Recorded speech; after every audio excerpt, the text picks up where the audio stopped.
ഒരിടത്ത് അതിധീരനായ ഒരു രാജാവുണ്ടായിരുന്നു, വില്ലാളി വീരൻ. ആയോധന കലകളിൽ വിദഗ്ധൻ. ആർക്കും തന്നെ തോൽപ്പിക്കാനാവില്ലെന്ന ആത്മവിശ്വാസവും രാജാവിനുണ്ടായിരുന്നു. ഒരു ദിവസം നായാട്ടിനിറങ്ങിയ രാജാവ് ഒരു കാഴ്ച കണ്ടു. വനാതിർത്തിയിലെ മരങ്ങളിൽ ആരോ കിറുകൃത്യമായി അമ്പെയ്ത് കൊള്ളിച്ചിരിക്കുന്നു. മരത്തടിയിൽ ചെറുവൃത്തം വരച്ച് അതിനുള്ളിൽ അമ്പെയ്ത് നിർത്തിയിരിക്കുകയാണ്.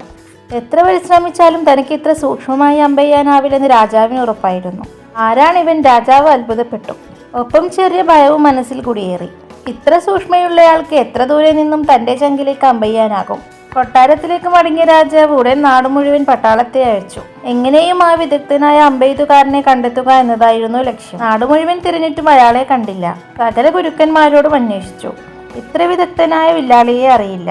അടുത്ത ദിവസം കൊട്ടാരത്തിനടുത്തുള്ള മരങ്ങളിലും വില്ലാളിയുടെ വൈഭവം കണ്ടു. ഇതോടെ രാജാവ് അസ്വസ്ഥനായി.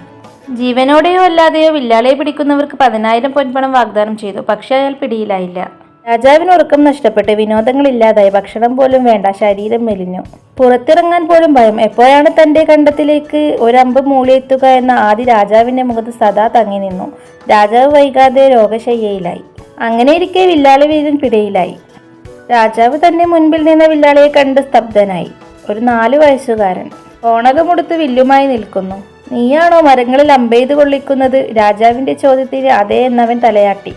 എങ്ങനെ കൃത്യമായി ചെറുവൃത്തത്തിൽ നീ അമ്പെയ്യുന്നു? കുട്ടിയുടെ മറുപടി ഇപ്രകാരമായിരുന്നു. ഞാൻ ആദ്യം മരത്തിൽ അമ്പെയ്യും. കൊള്ളുന്നതിന് ചുറ്റും മാണി കൊണ്ടൊരു ചെറുവൃത്തം വരിക്കും. ഒരു നിമിഷം സ്തബ്ധനായ രാജാവ് പൊട്ടിച്ചിരിച്ചു. സദസ്സിലും ചിരി പടർന്നു. നോക്കൂ, എത്ര നിസ്സാര സംഭവമായിരുന്നു. യഥാർത്ഥം മനസ്സിലാക്കാതെ രാജാവ് എന്തൊക്കെ ചിന്തിച്ചു കൂട്ടി. എത്രമാത്രം അസ്വസ്ഥനായി.